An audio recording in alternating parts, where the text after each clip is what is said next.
Mengenai binatang peliharaan diajar berdoa sebelum makan. Mereka yang love of money lebih berpotensi satu hari kena. Apakah Reform percaya bahwa santet itu nyata? Kita harus sadar ibadah ini berkenaan dengan pencipta langit dan bumi yang memang mengasihi kita. Tetapi jangan lupa tetap yang mati bagi kita itu pencipta langit dan bumi.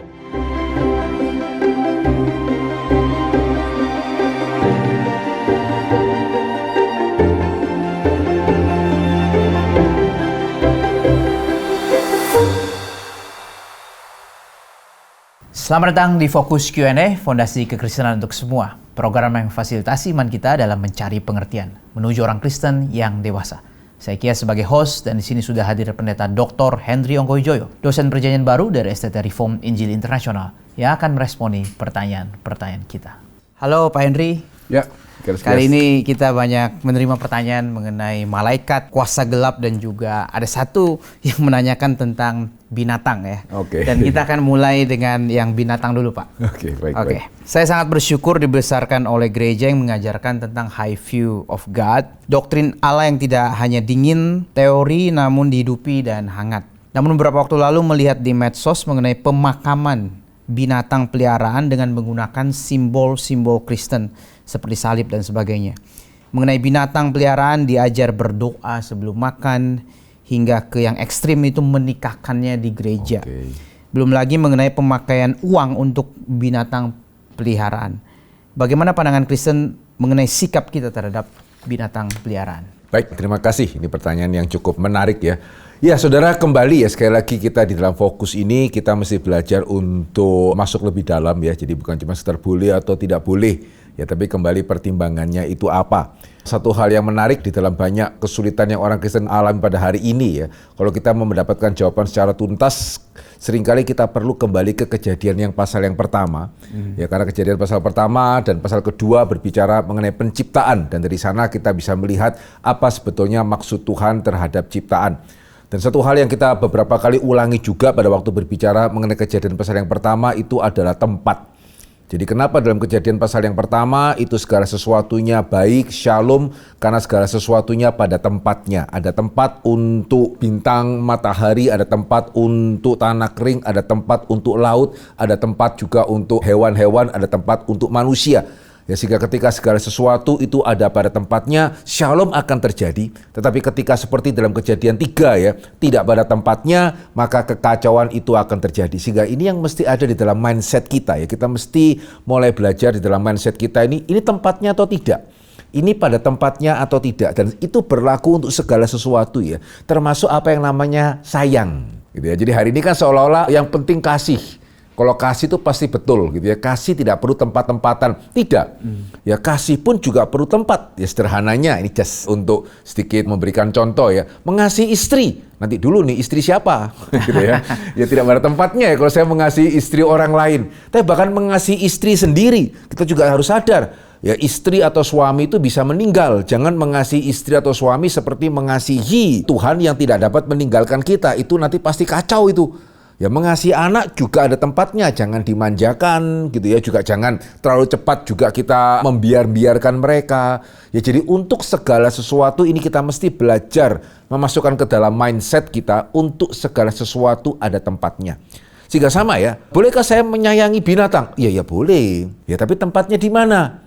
Ya sehingga kita harus menyayangi binatang ya karena kita adalah manusia yang dipercayakan alam ini, sehingga kita tidak boleh menyakiti binatang. Ya kalau memang ada kemungkinan kita boleh merawat mereka, dan kalau kita ada kesempatan merawat mereka, bagaimana kita juga mengembangkan apa yang mereka itu ada gitu ya. Ya sehingga kalau menyayangi dalam pengertian itu ya iya sih. Tapi hati-hati ketika sekarang bukannya tidak pernah terjadi ya. Aduh punya anak sulit digantikan anabul aja. Kalau punya pasangan rumit, sudah saya nggak perlu punya suami, nggak perlu punya istri. Saya cukup punya kucing atau anjing atau hewan peliharaan yang lain, hati-hati. Ya karena menurut kejadian pasal kedua ya, itu tidak akan bisa, itu tidak pada tempatnya. Ya karena jikalau manusia bisa digantikan dengan hewan, ya untuk apa Allah menciptakan Hawa? Ya, Alkitab jelas mengatakan manusia memberikan nama, tetapi untuk dia sendiri tidak bisa ditemukan penolong yang sepadan. Itu kenapa Allah membuat manusia itu tidur dan kemudian membangun seorang wanita gitu ya dari tulang rusuk seorang pria. Ya, sehingga kalau kita menganggap bahwa manusia bisa digantikan dengan binatang peliharaan, maka itu berat. Dan kita kemudian memberikan kasih kepada binatang peliharaan, padahal kasih itu harusnya kita berikan kepada sesama manusia, nah itu problem. Sehingga kembali ke tadi ya, mengenai biaya perawatan hewan. Ya tidak ada rumus bakunya ya. Ya tergantung juga berapa banyak berkat yang Tuhan berikan kepada kita. Tetapi seharusnya kita bisa untuk tetap proporsional. Saya memberikan persembahan kepada Tuhan sekian. Ya, saya memperhatikan orang yang berkekurangan sekian persen. Sekian persen saya pakai untuk memperhatikan hewan peliharaan saya. Ya boleh-boleh aja sih. Proporsional, asal saudara harusnya tahu proporsionalnya ya. Jangan kemudian saya menghabiskan sekian banyak itu untuk hewan peliharaan, tetapi bahkan perpuluhan pun saya tidak memberikan, padahal saya sudah berjanji pada waktu saya itu dibaptisi, di atestasi. Orang bencana pun saya tidak tergerak sama sekali. Ini something wrong. Ya, sehingga kita tidak bicara mengenai jumlah pasti ya, tetapi tempat, proporsi. Berapa persen yang saya alokasikan itu untuk pekerjaan Tuhan, berapa persen saya alokasikan untuk keluarga, berapa persen kalau Tuhan kasih kelebihan gitu ya, saya alokasikan untuk orang yang membutuhkan, berapa persen saya alokasikan untuk hobi, termasuk kalau saya misalnya mempunyai hobi itu memelihara binatang peliharaan. Nah itu mengenai bagaimana memelihara binatang. Nah yang kedua ini bagi saya lebih serius ya, mengenai ibadah. Nah kesalahan akan terjadi kalau kita berpikir, oh untuk segala sesuatu ada tempatnya kecuali ibadah kok, karena Tuhan kita kan bebas salah, terbalik. Jadi dalam Alkitab kita melihat untuk segala sesuatu ada tempatnya, dalam hal ibadah itu apalagi. Dan ini bukan hanya berlaku di perjanjian lama ya, Usa pegang tabut, kemudian mati, gitu ya. Kemudian juga anak-anak Harun memberikan ukupan yang dari api asing, kan sama-sama api gitu ya, mati. Tapi jangan pikir ini hanya di perjanjian lama, karena perjanjian baru pun jelas Paulus mengatakan ketika jemaat Korintus memperlakukan atau merayakan perjamuan kudus tidak pada tempatnya, Paulus mengatakan itu kenapa banyak di antara kamu yang sakit. Ya bahkan bukannya tidak ada yang mati. Ya sehingga jangan kita berpikir karena ini Tuhan kok. Jadi kalau saya dengan orang tua, saya mesti ewo pakewo gitu ya, saya mesti ada sopan santun. Tuhan bebas, terbalik loh. Kita harus sadar ibadah ini berkenaan dengan pencipta langit dan bumi yang memang mengasihi kita. Gitu ya, yang memang mati bagi kita, tapi jangan lupa tetap yang mati bagi kita itu pencipta langit dan bumi, Tuhan. Ya sehingga dalam hal ibadah seperti yang saya pernah mengatakan gitu ya, pertanggungjawaban ada kepada atau di pihak mereka yang mau menambahkan hal-hal yang baru. Ya, saya tidak mengatakan tidak boleh menambahkan hal-hal yang baru ya, tetapi pertanggungjawaban ada di dalam mereka yang mau mempertanggungjawab atau mau menambahkan hal-hal yang baru. Ya, sampai hari ini ya, saya belum pernah mendengar ada pertanggungjawaban yang kuat. Kenapa kucing atau hewan kita harus makamkan secara Kristen? Ya, bahkan kenapa kita harus menikahkan mereka di gereja? Saudara, ini serius loh. Karena bahkan sesama manusia ya, kalau bukan Kristen, bisa dinikahkan di gereja enggak ini? Betul atau tidak ini? Ya bahkan pemerintah kita gitu ya, wise, Kristen ya, Islam, Katolik, kalau enggak bahkan akte pernikahan enggak keluar ini. Ya sehingga sangat ironis ya kalau kemudian kita sebagai hamba Tuhan, ya in the name of love, ya binatang juga kita nikahkan. Loh nanti dulu. Ya sehingga kalau misalnya ada di antara saudara yang sebagai pendengar hari ini dan ada kok Pak dasarnya, boleh tulis loh ke nomor WA yang ada tertera dan saudara kita akan baik-baik memikirkan dasar apa yang saudara berikan. Karena yang saya pernah tahu ada yang mengatakan, "Duh kan mendoakan Roma boleh. Kenapa mendoakan binatang kok enggak boleh?" Loh ya lain dong, mendoakan rumah kan kita bukan mendoakan rumahnya. Betul ya? Kita akan mendoakan itu orang Kristennya di sana. Ya sehingga sejauh mana kita menyadari bahwa meskipun memang kita tidak menyebut pernikahan sebagai sakramen, ya gereja Roma akan menyebut pernikahan sebagai sakramen, kita tidak menyebut pernikahan sebagai sakramen, tetapi bukan berarti pernikahan itu sesuatu hal yang main-main. Dan izinkan saya sedikit memperluas ini Vikaris Kias ya, karena saya khawatir ini gejala kok semakin lama semakin umum ya. In the name of love, baptis ya baptis ulang ya baptis, dia mau kok in the name of love. Karena kasih, masa orang baptisnya dihalangi. Nah seperti yang kita sudah melihat ya, akibatnya justru adalah menurunkan derajat baptisan itu sendiri. Ini yang saya paling khawatirkan. Ya, sehingga banyak orang Kristen sudah dibaptis, masih tidak yakin selamat. Ya termasuk baru tadi pagi, ya saya pimpin satu persekutuan, kembali menemukan pertanyaan yang sama. Ya hari ini banyak hamba Tuhan begitu ya, yang mengatakan jadi orang Kristen sungguh-sungguh, kalau enggak nanti Tuhan tolak. ya amin, kita mesti sungguh-sungguh ya. Tapi kemudian Tuhan tolak, jadi kita tuh sungguh-sungguhnya karena kita percaya Tuhan mengasihi kita atau kita sungguh-sungguh supaya Tuhan mengasihi kita. Dan pertanyaannya, ya saya yakin sekali yang nanya itu sudah dibaptis loh. Berarti baptisannya itu artinya apa itu? Ya sementara hari ini ya, kenapa kok nggak ada orang yang sudah sah dinikahkan, menerima akte pernikahan bertanya, saya ini sudah nikah atau belum?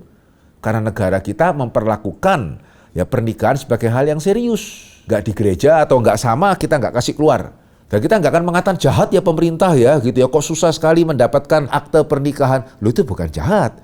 Ya kita harus bersyukur karena kalau enggak gawat sekali gitu ya. Kalau sekedar hitam di atas putih ya, mau ada siapapun yang mengeluarkan enggak apa-apa toh sekedar hitam di atas putih gitu ya. Loh tidak loh. Ya ada institusi di baliknya, ada formalitas di baliknya dan itu penting.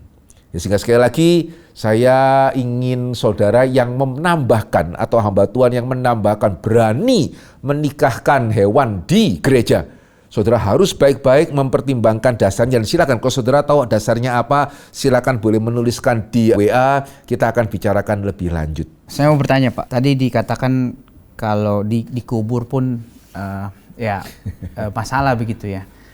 Bagaimana kalau orang katakanlah dia dalam keluarga Kristen tapi dia tuh nggak pernah, katakanlah belum dibaptis, lalu tidak menunjukkan dia percaya Tuhan, begitu ya, anak dalam keluarga Kristen nih, terus dia meninggal begitu.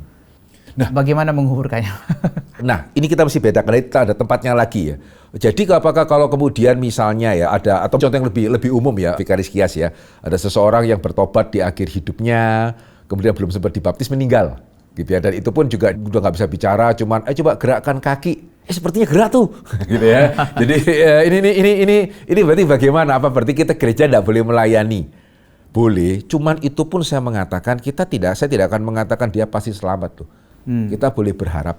Ya, jadi doa, tapi kita tidak boleh mengatakan bahwa Tuhan terima kasih engkau telah menerima dia. Karena sekali lagi ya, ini bukan cuman, ya benar sih kita ingin menghibur keluarga, kita ingin menguatkan keluarga gitu ya. Kita ingin bagaimana keluarga jangan sampai kemudian, aduh ini gimana orang tua saya, kok sampai dia tidak sama masuk neraka. Tapi justru ya, ketika kita memurahkan, maafkan kalau saya pakai kata ini ya, akhirnya keluarga tidak akan terhibur sebetulnya.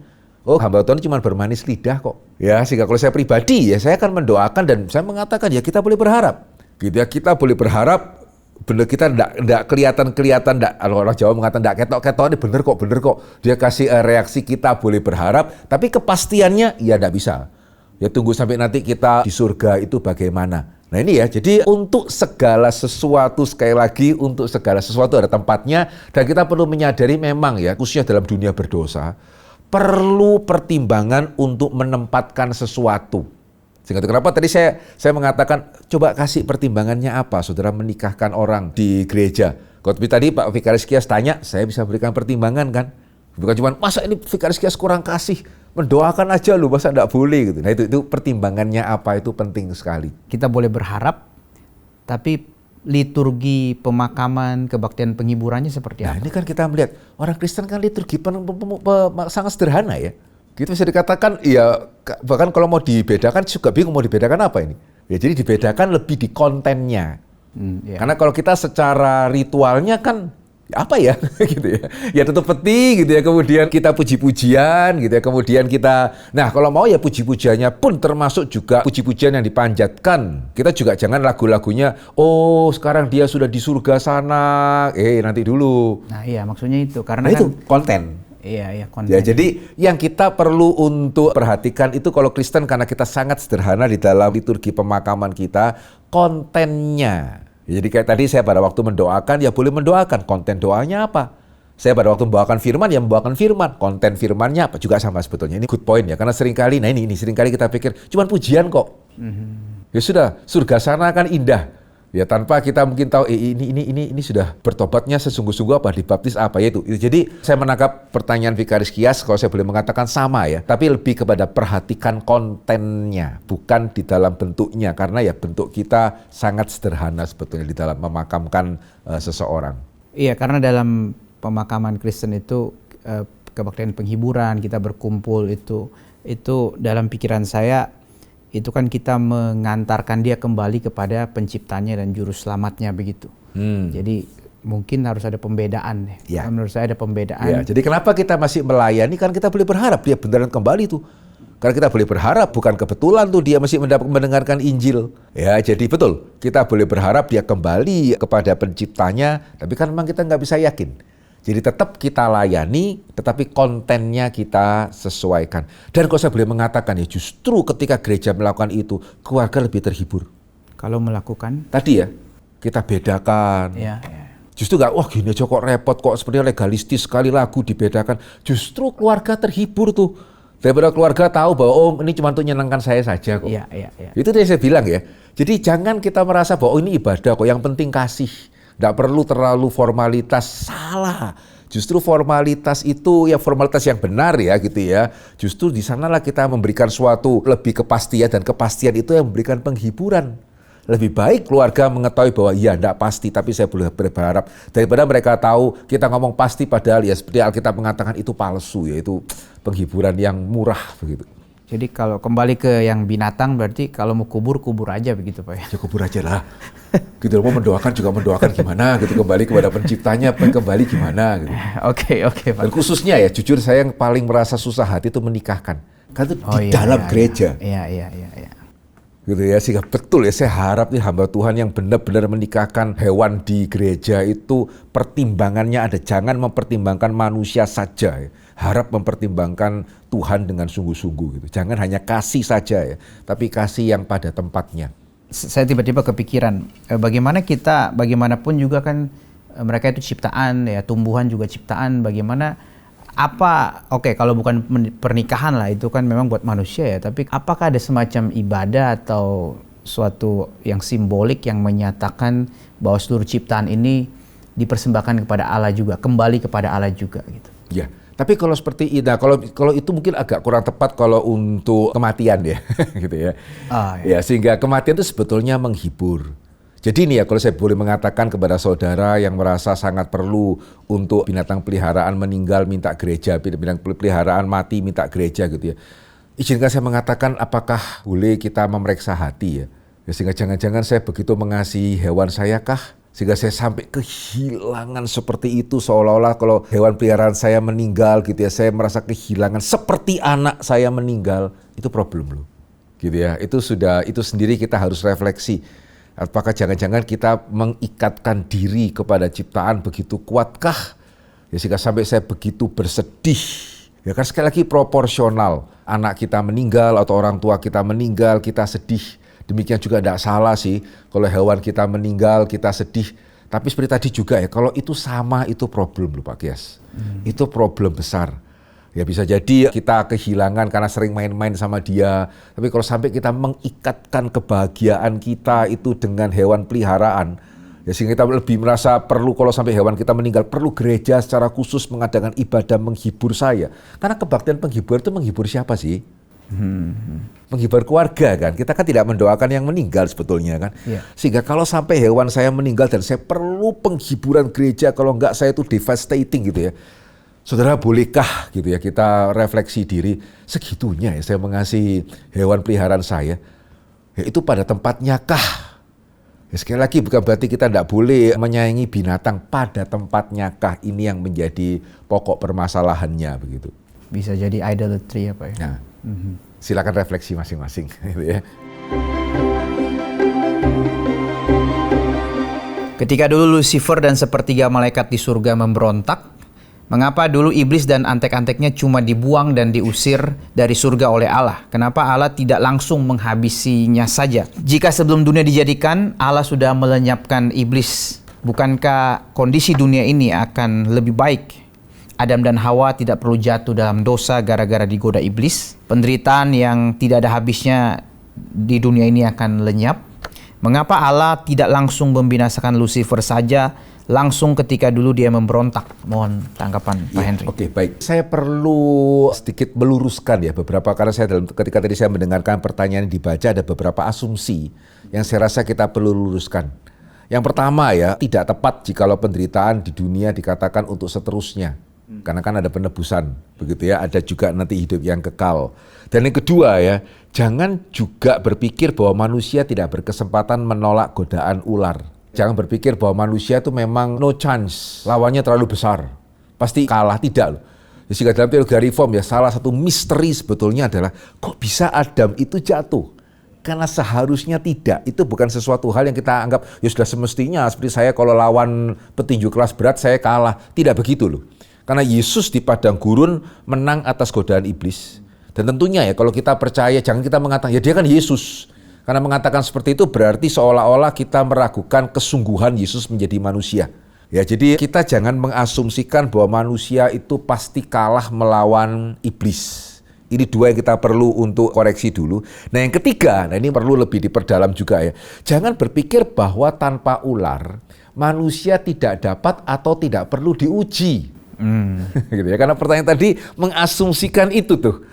Dalam pembacaan saya ya, jangan loh. Karena tetap manusia itu punya kehendak bebas. Ada atau tidak ada ular, ya jatuh atau tidak jatuh iblis, ujian itu akan ada. Ya karena sekali lagi ya saudara, bagaimana bisa mengasihi Tuhan dengan sungguh-sungguh kalau saudara tidak ada kemungkinan tidak mengasihi Tuhan. Ya bagaimana saudara bisa disebut jujur kalau saudara tidak ada kemungkinan untuk tidak jujur. Ya jadi ujian itu sesuatu hal yang harus. Terlepas ada ular atau tidak ada ular. Ini perlu dibereskan nih. Ya karena meskipun Tuhan membiarkan ular nggak binasa kalau Tuhan menutup Taman Eden gitu ya. Apa emangnya ular bisa masuk? Ya udah bisa juga kan. Ya jadi jangan berpikir bahwa kalau tidak ada ular manusia tidak diuji atau tidak perlu diuji. Tetap perlu, tetap harus. Dan ini yang terakhir. Jangan pikir kalau ujiannya tidak melibatkan ular pasti menang. Gitu ya. Gitu ya. Saya kalah hanya karena ada ular. Kalau nggak ada ular manusia pasti itu bisa menang. Enggak. Ya, jadi beberapa asumsi dari pertanyaan tadi perlu dibereskan ya sehingga kalau saudara memikirkan baik-baik jawaban saya harusnya even bahkan kita nggak tahu kenapa Tuhan tidak melemparkan ya. Ya nggak kemudian Tuhan seolah-olah Tuhan kok menyusahkan saya nih, menyusahkan manusia. Enggak sih, sama sekali tidak. Dan kenapa Lucifer bisa jatuh gitu ya, kenapa setan atau malaikat bisa jatuh ya sama ya, karena malaikat bisa taat. Ya, sehingga kalau kita bertanya kenapa malaikat kok bisa jatuh, itu sama dengan kita bertanya malaikat kok bisa taat. Harusnya kalau malaikat bisa taat, ya berarti malaikat bisa tidak taat, kecuali malaikat robot. Nah kalau malaikat robot, ya kita nggak perlu tanya kenapa malaikat bisa taat ya. Ya tapi ya mereka juga tidak mungkin tidak taat. Jadi ini kita mesti melihat ya, kenapa malaikat bisa jatuh ya karena malaikat bisa taat. Ya ini dua hal yang mesti dilihat bersama-sama begitu. Mengapa Lucifer tidak dapat diampuni? Bila Allah berkuasa, mengapa perlu malaikat untuk menegakkan kehendaknya di bumi? Kenapa Lucifer bisa berdosa dan berpikiran untuk memberontak di surga yang adalah tempat yang kudus tanpa dosa? Oke, pertanyaan yang ketiga berarti tadi sudah saya jawab ya, yang kenapa Lucifer bisa berdosa. Ya, Vicarious Kias ya, pada waktu saya mendengarkan pertanyaan ini, sepertinya ya saya nggak tahu siapakah dari awal ataukah belakangan ya, cukup banyak pertanyaan what if. Ya termasuk sering juga muncul ya, kenapa kok Allah sudah tahu manusia bisa berdosa, kok diciptakan gitu ya. Gimana kalau kenapa kok begini, kenapa nggak begitu. Ya sehingga saudara, bolehkah saya sedikit melebar dulu? Ya karena sepertinya pertanyaan ini semakin banyak dan memang tidak akan, kalau saya boleh mengatakan ya, kenapa saya ingin sedikit melebar, karena pertanyaan seperti ini tidak akan ada akhirnya. Pertanyaan what if itu kan bisa dari ujung sampai ujung gitu. Sehingga ya saya mungkin belum pada titik untuk mengatakan enggak boleh ya, gitu ya. Jangan tanya seperti ini, enggak juga, gitu ya, enggak juga. Tetapi bolehkah khususnya ya saudara yang memiliki banyak pertanyaan seperti ini, saudara sangat perlu untuk mempelajari teologi sistematika dulu. Teologi sistematika yang baik itu akan memberikan dasar sekaligus pagar. Karena pertanyaan tadi itu bisa dibaca dalam dua nada. Kalau Allah baik, kenapa kok malaikat itu tidak diselamatkan ya? Atau yang kedua, berarti Allah nggak baik ya? Kenapa malaikat nggak bisa diselamatkan? Yang mana ini? Dan seringkali pembedaan ini tipis. Sehingga saya sekali lagi saya tidak mau mengatakan yang bertanya ini pasti dengan motivasi yang kedua ya, gitu ya. Tapi seringkali pembedaan ini tipis sehingga kenapa tadi saya bilang ya khususnya saudara ya yang suka atau yang seringkali muncul pertanyaan seperti ini, saudara harus memperkuat dasar. Karena kalau enggak ya saya khawatir kita akhirnya susah berkembang, susah bertumbuh di dalam Tuhan karena penuh dengan kekhawatiran. Jangan-jangan Tuhan kurang kasih nih, jangan-jangan Tuhan kurang adil nih. Bagaimana kita bisa bertumbuh dengan secara sehat ya, kalau di dalam pikiran kita itu sering khawatir seperti ini. Sementara kalau kita belajar sistematik dengan baik, kita belajar doktrin Allah misalnya. Jelas Allah itu kasih, Allah itu adil, Allah itu baik, Allah itu setia. Ini kan semua doktrin Allah gitu ya. Sehingga kalau kita sudah diperlengkapi dengan sistematik seperti tadi, ya ketika kita ada sedikit, iya kok gini ya, kok malaikat nggak diselamatkan ya. At least kita jangan sampai jatuh pada, wah berarti Allah kurang kasih nih. Tidak, karena sudah ada pagar. Ya sehingga pertanyaan kita lebih kepada, kalau Allah kasih, kenapa ya kok malaikat tidak dapat diselamatkan? Tapi pastinya itu bukan karena Allah kurang kasih, karena Allah adalah kasih. Gitu ya. Ya sehingga bolehkah sekali lagi untuk saudara yang suka atau sering muncul pertanyaan seperti ini, perkuat dasar. Sekali lagi kita ada juga fokus lecture ya, tapi itu hanya basic. Ya saudara mungkin kalau sudah pertanyaan seperti ini perlu masuk sistematik lebih mendalam. Ya ada bukunya Louis Berkhof, ada bukunya Herman Bavinck gitu ya, yang saudara bisa dapatkan, saudara bisa baca dengan baik. Ya dan tapi kalau saudara mengatakan saya tidak ada waktu belajar seperti itu, better juga pertanyaan seperti ini dibatasi, karena kalau enggak saya khawatir, bukan karena kita tidak mau menjawab ya, saya khawatir akhirnya jemaat sendiri yang malah pikirannya dipenuhi dengan hal-hal yang mengkhawatirkan begitu. Oke, nah sekarang saya mulai masuk menjawab ya. Nah sama, karena dengan yang pertanyaan yang tadi ya, ini pertanyaan kita perlu perjelas. Tadi pertanyaan pertama, bolehkah Vikaris Kias sedikit mengulangi kalimat pertama tadi? Mengapa Lucifer tidak dapat diampuni? Nah tidak dapat diampuni dalam pengertian apa ini? Allah tidak berkuasa mengampuni, Allah tidak sanggup mengampuni, atau Allah tidak berkehendak mengampuni. Yang mana? Gitu ya. Nah, kalau yang kedua, maka yang kita harus tanya, apakah Allah harus berkehendak mengampuni? Apakah Allah berkewajiban untuk mengampuni malaikat? Tidak loh. Bahkan Allah tidak berkewajiban untuk menyelamatkan kita ya, karena kita berdosa, ya kita berdosa tahu kok kalau itu dosa. Jadi sama seperti presiden tidak berkewajiban memberikan grasi, gitu ya, selama memang narapidananya sudah diadili secara benar, Allah tidak berkewajiban mengampuni satu orang pun termasuk Lucifer. Ya, jadi kalau pertanyaannya kenapa malaikat tidak dapat diampuni, itu dalam pengertian kenapa Allah tidak sanggup, itu salah. Demikian juga mengapa malaikat tidak dapat diampuni, karena Allah itu jahat, juga salah itu.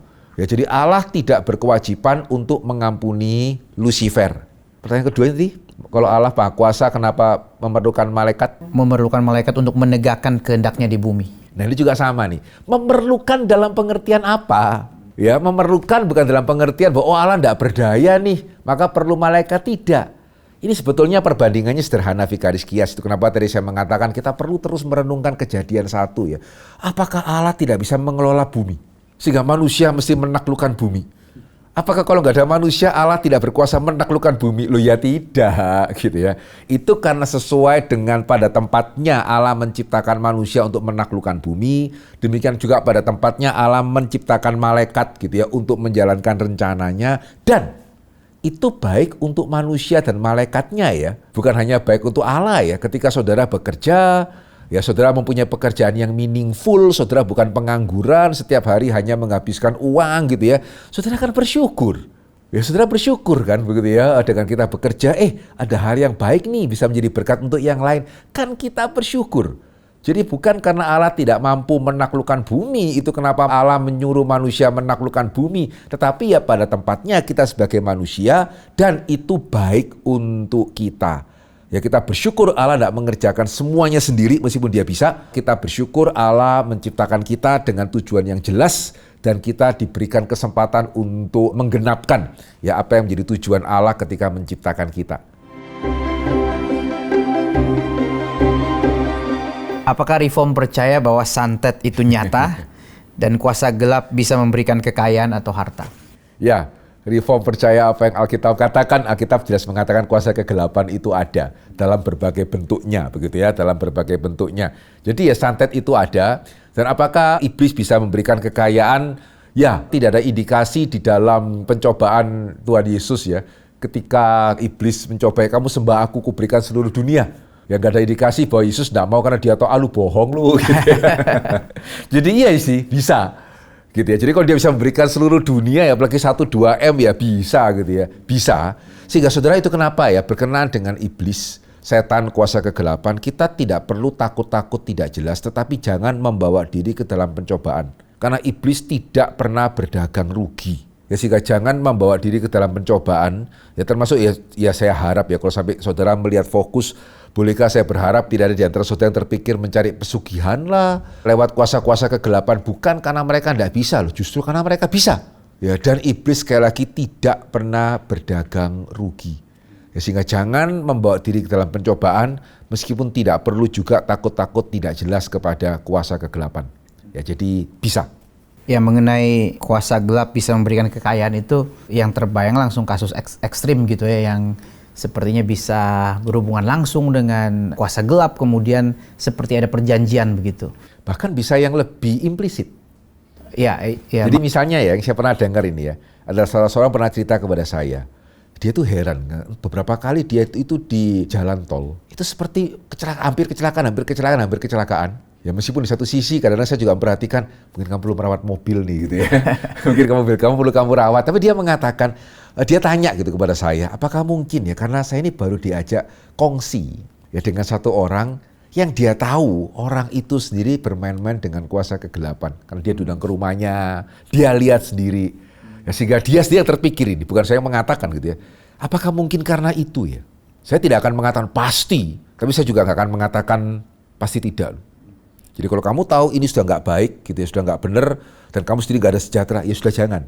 Ya nggak perlu memastikan ini gara-gara mobil atau ini gara-gara saya kongsi sama yang sudah jelas-jelas seperti itu. Gitu.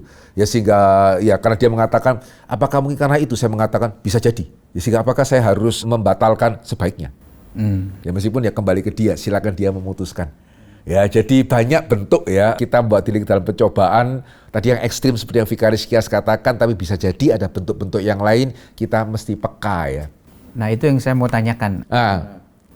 Kan bisa juga kalau itu bentuk ekstrim, kan bisa juga misalnya idolatry, love of money misalnya, yang kita follow the money terus, itu kan kita sudah dikuasai oleh money begitu ya. Yeah. Nah itu gimana membedakan, pasti sama-sama dosa, tapi ada level kah atau bagaimana? Mereka yang love of money ya, kalau mereka nggak hati-hati, nggak peka, nggak bertobat, itu membuka diri atau lebih berpotensi untuk satu hari kena. Ya karena ketika orang Kristen yang cinta uang ya sederhananya aja, lebih mudah terjebak ya dengan janji-janji mungkin lewat telepon lah atau apa gitu ya, daripada orang Kristen yang tidak cinta uang. Lebih gampang dikuasai ya, terlepas dari penguasaannya. Iblis itu bisa pakai banyak cara ya. Ya cara iblis menguasai itu nggak harus dengan mengambil alih pikiran kita ya, bisa dengan memanfaatkan pikiran kita sebetulnya itu. Jadi ya hati-hati aja begitu. Kalau yang ekstrim itu kan dia betul-betul dicengkram begitu ya. Nah biasanya kalau kita tidak sampai mengambil langkah ekstrim, iblis juga tidak bisa sewenang-wenang untuk mencengkram kita. Ya, tapi tadi saya mengatakan jangan berpikir 0 atau 100. Saya tidak dicengkram atau saya dicengkram penuh. Hati-hati juga yang di tengah-tengahnya nih. Yeah. Ya karena dosa itu selalu sifatnya sedikit demi sedikit dibuai jadi. Jadi nggak ada ya kita berdosa karena pas setan lewat. Itu fenomena, itu meletusnya terakhir. Ya, tapi sebelumnya biasanya ada pupuk-pupuk yang kita sudah berikan. Hati-hati.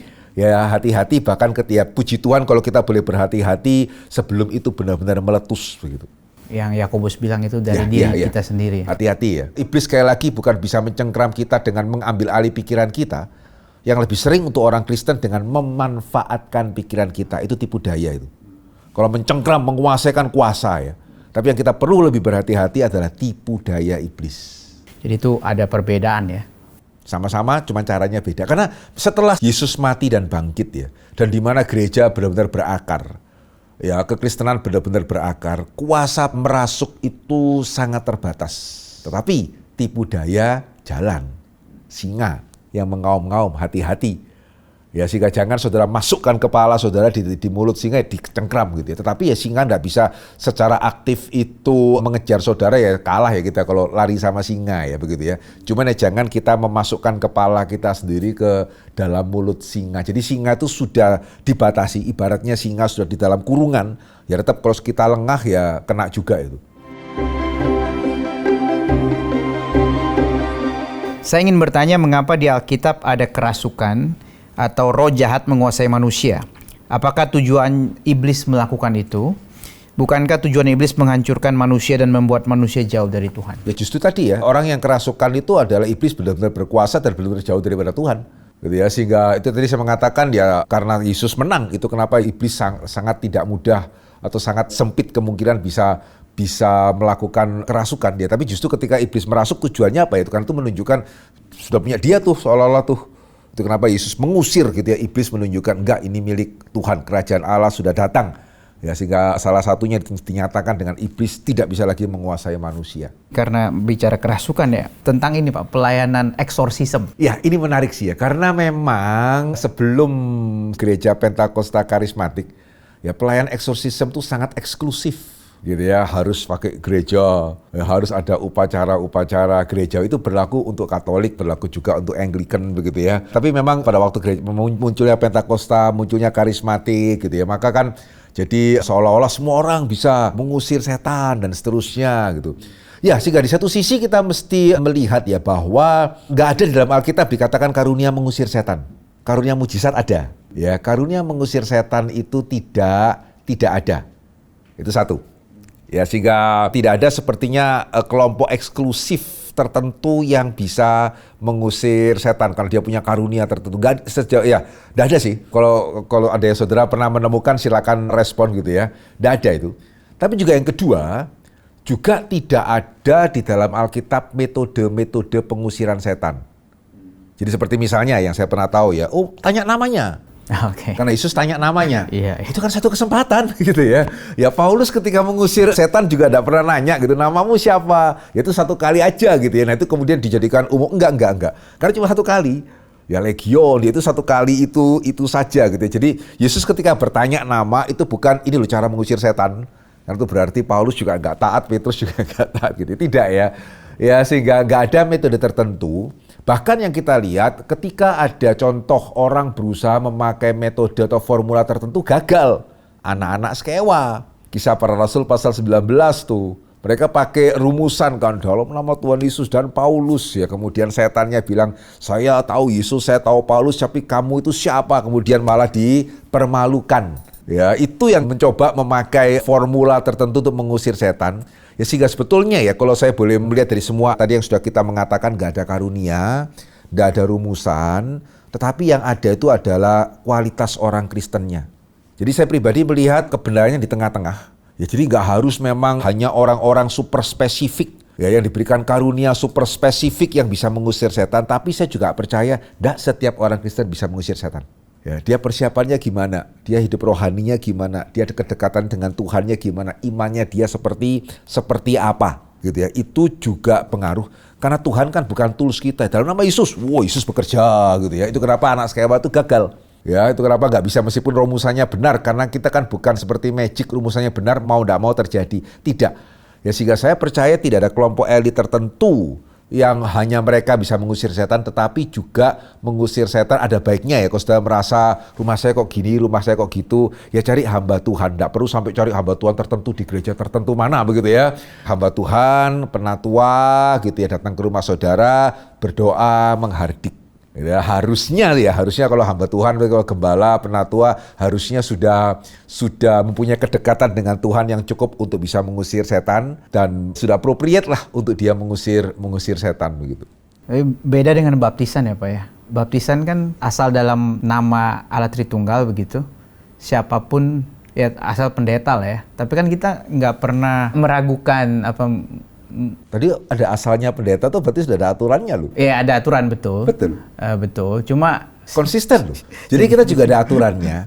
Dan aturan sekali lagi itu demi ketertiban gereja. Karena kita mau jangan sampai kemudian baptisan itu menjadi sesuatu hal yang remeh seperti yang hari ini. Mohon maaf itu yang terjadi. Dan aturannya tadi ya kita melihat kenapa saya sampai pada kesimpulan nggak semua orang Kristen ya. Karena ya Skewa juga gagal. Ya meskipun memang ya garis bawahi sangat mungkin Skewa ini bukan orang Kristen sih. Tapi juga di sisi yang lain berarti kan enggak itu bukan ex opere operato. Istilahnya kan itu ya. Bukan ex opere operato gitu ya. Tetapi yang memberikan juga ada persiapan. Ya di dalam kita menerima perjamuan kudus kan kita yang menerima juga harus ada persiapan iman. Karena sekali lagi perjamuan kudus bukan kayak obat yang saudara minum pasti ada khasiatnya, bukan ex opere operato. Sama loh, mengusir setan kan juga perlu persiapan. Ya, sehingga para murid sendiri sempat gagal loh. Nah itu kan, gitu ya. Bukan karena mereka nggak sungguh-sungguh ya, karena ya mereka kurang tuh persiapannya tuh. Ya sehingga Yesus baru kemudian yang berhasil. Para murid pun bisa gagal loh. Ya sehingga itu kenapa tadi saya mengatakan ya, kalau kita masih orang Kristen baru, gitu ya, iman juga masih baru, ya tidak ada salahnya juga loh melibatkan gereja. Kenapa tidak juga gitu? Ya tidak perlu cari hamba Tuhan khusus ahli mengutus setan dari sinode mana, ya gembala saudara lah. Dan hopefully gembala-gembala ketika ada jemaatnya yang meminta seperti ini bersedia hadir ya. Ya karena itu tanggung jawab kita juga sebagai gembala sebetulnya. Apa yang harus dilakukan untuk membersihkan, tanda kutip, tempat retret yang sangat indah di lereng gunung di dalam kompleks sekolah teologi ya, karena seringnya peserta retret diganggu kuasa gelap atau kesurupan. Sekarang lokasi ini ditakuti. Oke. Ya, sebenarnya sudah ada jawabannya tadi ya. Gitu. Nah, ini cuma sedikit yang saya tambahkan. Jadi, kita tidak bisa mengusir iblis dari dunia ini. Dia mau kemana? Gitu ya. Cuman kita bisa untuk, ya sekali lagi bukan kita sih. Kita bisa berdoa kepada Tuhan supaya Tuhan yang menghardik mereka, sehingga meskipun mereka hadir, siapa mengatakan di ruangan ini tidak ada kuasa kegelapan, ya, dan siapa bisa mengatakan mereka sebetulnya itu nggak bisa untuk tiba-tiba membuat lampu ini mati, gitu ya. Tapi karena pemeliharaan Tuhan ya, gitu ya. Jadi bukan kitanya, bukan karena di sini karena ada saya, ada Vikaris Kias, nggak ada kuasa kegelapan atau ada pun mereka tidak berani sama kita mengganggu proses acara ini, ya tidak. Selama kita di dunia dimanapun ada tuh kuasa kegelapan gitu. Itu kenapa kita harus waspada. Tapi kalau mereka mulai mengganggu dan seterusnya, boleh sih, boleh panggil. Kalau di tempat retreat ya, bahkan tadi kalau nggak salah seminari ya ada. Iya. Ya harusnya ya kalau seminari ya dosen-dosennya kah gitu. Coba ambil waktu khusus berdoa bersama-sama untuk menghardik setan-setan ini supaya tidak lagi sebebas itu menyusahkan. Khususnya karena ini sudah berdampak. Ya, jadi jangan expect juga kemudian nggak ada gangguan sama sekali. Tapi kalau sudah sampai kemudian berdampak, saya membuat orang nggak berani benar-benar ke sana. Saya rasa tindakan harus sudah mulai diambil oleh, ya tadi ya, kalau seminari ya berarti ada dosen-dosen, ada pihak rektorat yang harusnya seorang rohaniwan gitu ya, yang harusnya boleh berdoa bersama-sama menghardik kuasa-kuasa kegelapan itu untuk tidak mengganggu. Ya tadi Pak Hendrik katakan di tempat-tempat, bahkan tempat ini mungkin ada begitu ya. Pertanyaan saya, bahkan kalau saya ditanya lebih yakin ada atau enggak, ada. Pertanyaan saya, mereka sedang ngapain begitu? Bentuknya seperti apa? Dan malaikat di mana yang... Nah ini Vikaris Kias. Jadi ya dalam hal ini kita mesti kembali kepada Alkitab. Alkitab tidak menganjurkan kita untuk cari tahu lebih lanjut. Itu bukan urusanmu. Yang menjadi urusan kita adalah berjaga-jaga. Dan kalau mereka sudah mulai ganggu-ganggu, gitu, nah itu kita boleh bertindak. Ya, itu sama ya, karena ada beberapa jemaat itu yang tanya, anak saya seperti punya indigo ya, bisa lihat. Nah yang saya mengatakan adalah, tanya anakmu diganggu nggak? Kalau enggak, justru bilang sama anakmu abaikan. Dan jangan kita yang menanggapi ya, ada nggak di sini, ada nggak? Karena orang dewasa kan suka gitu ya, itu salah loh itu ya. Ya justru abaikan, kalau dia mengganggu kasih tahu papa. Nah sampai nanti kemudian dia itu besar ya kita lihat. Kenapa kok dia punya seperti ini? Karena sekali lagi itu Alkitab tidak mengatakan tuh karunia itu sini apa, ya tunggu dia besar. Jadi kita coba pikirkan lebih lanjut, ya apakah mungkin anak ini dipanggil jadi misionaris kah atau apa ke tempat-tempat yang dengan kuasa kegelapan yang kuat lah gitu ya. Ya tapi itu nanti aja. Ya untuk sementara dia masih kecil, biarkan dulu, ya bilang sama dia untuk mengabaikan, kalau sampai diganggu baru ngomong papa. Jangan kita yang dewasa yang nanggap gitu ya. Ya jangan kita yang malah membangkitkan kuriositas si anak gitu. Malaikat di mana, Pak? Ya di sini harusnya ya. Gitu ya. Tapi kan mereka roh ya, jadi kita tidak bisa melihat gitu ya. Jadi malaikat ya malaikat yang mana nih? Kalau kerubim serafim kan di sebelah kanan Allah gitu. Maksudnya yang ada yang ke dunia lah. Apakah mereka in constant battle dengan setan? Ada, tapi sekali lagi ya, gambaran-gambaran seperti ini jangan kita mengerti itu secara harafiah. Wah di surga sekarang di pedang-pedangan nih, cuman kita tidak kelihatan. Tapi peperangan rohani itu sesuatu hal yang nyata. Ya bagian kita adalah berjaga-jaga. Ya termasuk kita perlu berdoa minta Tuhan menjaga kita.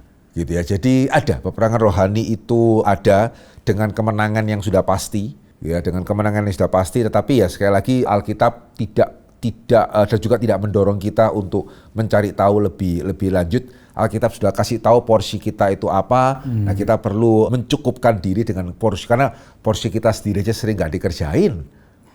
gitu ya. Terus kita mau tahu lebih lanjut, Tuhan kan tanya kepo ya. Gitu ya. Ya kira-kira seperti itu, garis kias. Oke, terima kasih Pak Henry. Ya, kiranya menjadi berkat, Tuhan memberkati. Kita bersyukur pertanyaan-pertanyaan sudah boleh dijawab, tapi kalau saudara masih mempunyai pertanyaan yang lain, silakan mengirimkan pertanyaan Anda melalui WhatsApp atau komen di YouTube. Link kelas fokus episode 1-22 yang membahas dari penciptaan sampai eskatologi bisa didapatkan di dalam kolom deskripsi. Jika saudara mendapat berkat dari program ini, silakan share kepada yang lain. Mari kita bersama bertumbuh menjadi orang Kristen yang dewasa. Tuhan memberkati.